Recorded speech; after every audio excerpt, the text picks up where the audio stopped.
Rekan-rekan, mari kita membayangkan bagaimana sebuah media ini kita kembangkan. Karena kita berada di konstruk desain. Desain ini mengungkapkan bahwa ada perkembangan yang saat ini menjadi concern kita, yaitu perkembangan kognitif yang ada di pemikiran setiap pembelajar, yaitu perkembangan yang akan kita gunakan saat ini. Tentunya kita tidak mengabaikan aspek lain seperti halnya seorang Bloom, itu tidak mengabaikan afektif hingga psikomotor. Nah, kalaupun kita membuat sebuah konstruk bahwa ini kita mempercayai taksonomi tertentu, maka sebenarnya perkembangan kognitif ini bisa dijelaskan dengan rinci. Baik, saya akan mengantarkan rekan-rekan bagaimana memahami perkembangan itu. Seandainya kita menggunakan taksonomi, ada beberapa taksonomi yang sudah kita pelajari. Ada Bloom, ada Marzano, ada Webb, ada berbagai macam yang lain. Tentunya ini memiliki konstruk masing-masing. Nah, untuk lebih memfokuskan, saya menggunakan taksonomi Bloom yang sudah umum digunakan. Dalam perkembangan berikutnya, taksonomi Bloom yang sebenarnya dikembangkan tahun 1956 oleh Benjamin Bloom sebenarnya telah mengalami perubahan. Apa itu perubahannya? Banyak sekali. Tapi kita memikirkan ini dulu, bahwasanya Bloom menggunakan konstruk seperti yang kita pahami saat ini, yaitu kognitif, afektif, psikomotor. Nah, intelektual dan sebagainya itu dikembangkan dalam konsep ini, kognitif, afektif, psikomotor untuk Bloom ya. Ada hierarkinya bahkan. Kemudian ada beberapa ahli yang mengatakan bahwa taksonomi Bloom sudah jamak digunakan, bahkan sudah memberikan contoh untuk SMA, SMK, untuk SD, SMP, dan seterusnya. Itu berarti sudah familiar. Tidak ada yang salah ya, karena ini sebuah teori. Kemudian pengembangannya. Ada kognitif domain, afektif domain, dan psikomotorik domain. Dan seterusnya. Kalau begitu, banyak sekali yang kita harus pahami dari sini. Nah, tentunya kita akan menganggap bahwa tidak semuanya dalam konstruk ini yang kita buat. Apakah kita akan menggunakan teorinya Bloom untuk mengatasi masalah yang sederhana, atau ingin medianya kita bangun dengan konstruk yang kompleks. Yang kompleks ini tentunya hingga sampai kondisi create, menciptakan. Kondisi ini sering disebut dengan, orang menyebutnya dengan higher order thinking skill. Nah, mari kita coba membangun ini lebih rinci. Taksonomi Bloom tentunya ada berbagai macam keluaran. Salah satunya adalah revisi dari Anderson. Ini merupakan murid dari Benjamin Bloom. Nah, dalam revisi yang kita kenal, tentunya tahunnya lebih muda dari kondisi ini. Namun, proses kognitif dan taksonomi Bloom revisi Anderson ini menganggap bahwa kondisi afektif dan psikomotor menjadi satu, yaitu kognitif saja. Revisi taksonomi Bloom ini cukup mereformasi konstruk kita, yaitu taksonomi Bloom ranah kognitif.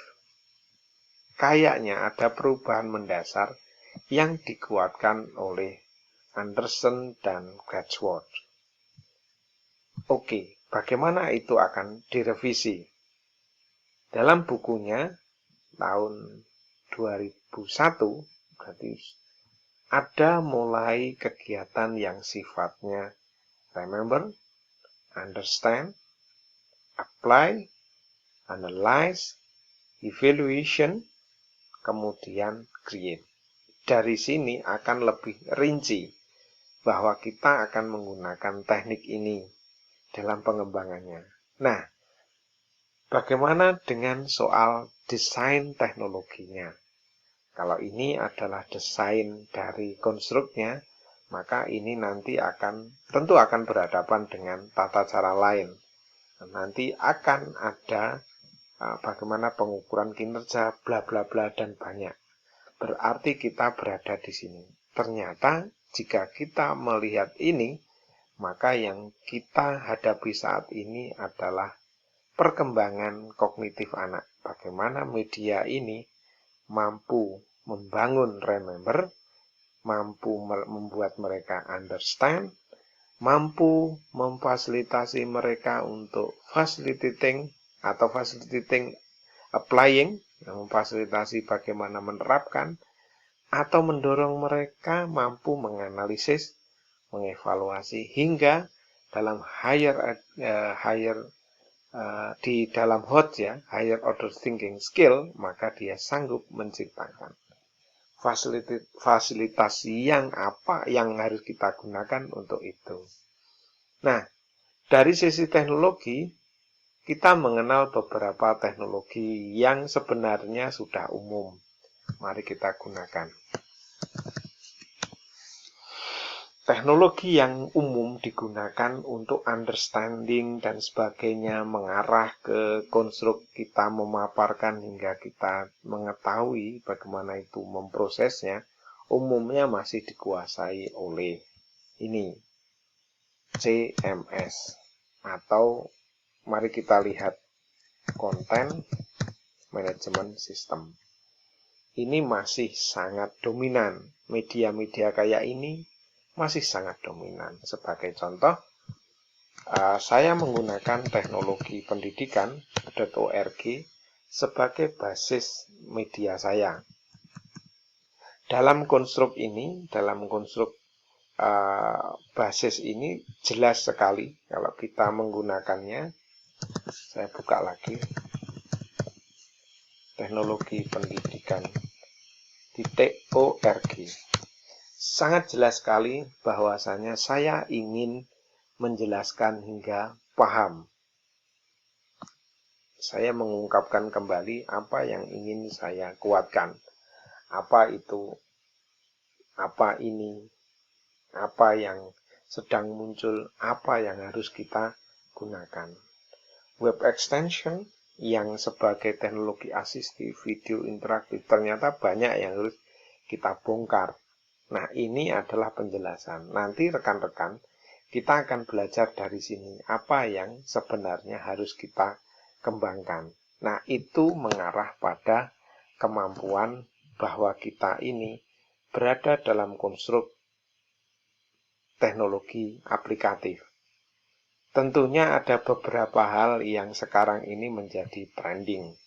Seperti halnya teknologi yang sifatnya personalized yang ada di aplikasi. Saya menyebutnya, saya buka saja, pada umumnya di Google mengenal dengan AppGeyser. Nah, AppGeyser ini atau Appify atau apapun yang ini adalah mengembangkan sebuah aplikasi. Aplikasi yang sangat sederhana. Namun ini basisnya adalah aplikasi free yang itu dikembangkan dengan cara membuat aplikasi di berbagai platform. Taruh saja ini adalah aplikasi yang di platform Android. Saya buka konstruknya ini. Jadi make Android application in 5 minutes with aplikasi creator. Jadi kita akan membuat aplikasi ini sangat mudah. dengan 5 menit saja sudah jadi. Nah, ada lagi semacam penampilan yang memudahkan kita seperti Padlet. Nah, Padlet ini juga sangat memudahkan kita untuk pengembangan media. Banyak sekali yang mengembangkan ini menggunakan Padlet. Dan masih banyak lagi tentunya media-media kayak begini yang ini sifatnya lebih personalized. Nah, beberapa hal yang tidak bisa kita pungkiri, mereka juga butuh media sosial. Tentunya selain Facebook, selain yang kita sudah generasi lama ya. Kalau Facebook itu dipakai berarti kita sudah pernah hidup sekitar ya 10 tahun yang lalu dengan kegarangannya Facebook. Tetapi banyak sekali sih media seperti Slack gitu ya, yang sebenarnya juga bisa digunakan. Ini merupakan bagaimana struktur kita membangun kebersamaan ya, kolaborasi. Seperti yang tadi kita sebutkan ya, teknologi-teknologi yang mampu membangun konstruksi mereka menjadi clear. Ini di Slack. Jadi mereka seperti mengumbar privacy mereka diumbar dalam konstruk Slack. Ini berbagai contoh sih, hanya salah satu saja. Nah, hampir seperti Facebook zaman now lah kira-kira, karena mungkin Facebook sudah terlalu uzur. Nah, dari situ maka jelas sudah banyak teknologi-teknologi yang menjadi supporting, yang itu adalah free. Yang kita ambil yang free, seperti media sosial yang lain. Rekan-rekan, sehingga kita tidak perlu takut lagi mendesain sebuah media yang nanti kita gunakan semua, karena sudah muncul perkembangan teknologi aplikatif yang bisa kita gunakan. Tentunya ini memancing kita untuk lebih melihat apa saja potensi yang bisa kita gunakan. Jadi, perkembangan kognitifnya mungkin kita akan mengarah pada Anderson, yang itu adalah perkembangan kognitif yang merupakan revisi yang dimunculkan tahun 2001.